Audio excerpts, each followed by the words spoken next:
நமஸ்தே. இன்னைக்கு என்ன பார்க்க போறோம்னா, தனக்கென மிஞ்சியது தானமும் தர்மமும் அப்படின்னு சொல்லுவாங்க. ஸோ இது நம்ம எல்லாருமே வழக்கத்துல கேட்டிருப்போம். தனக்கு மிஞ்சுதாங்க தானமும் தர்மமும், இப்படி இருக்கிறதெல்லாம் எடுத்து கொடுத்துடக்கூடாது அப்படின்னு சொல்லுவாங்க. அதில் சிறு தவறு இருக்கிறது. அது சரியான மொழி. அந்த பழமொழி என்னவென்றால், தனக்கென தனக்குன்னு மிஞ்சியது தானமும் தர்மமும். அதாங்க. ஸோ இது எப்படி நம்ம புரிஞ்சுக்கலாம் அப்படின்னா, ஒரு சின்ன எக்ஸாம்பிள் இருக்கு. ஒரு மனிதர் உடலை விட்டு உயிர் சென்று விடுகிறது.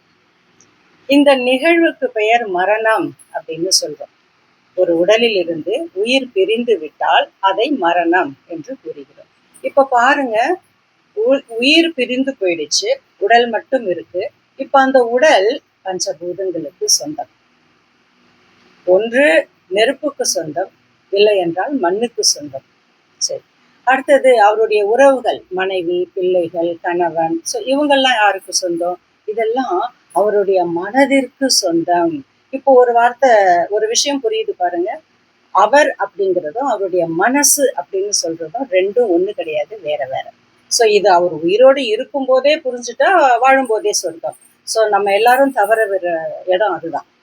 சரி, அப்போ அவருடைய உடல் பஞ்சபூதங்களுக்கு சொந்தம், அவருடைய உறவுகள் அவருடைய மனதிற்கு சொந்தம்.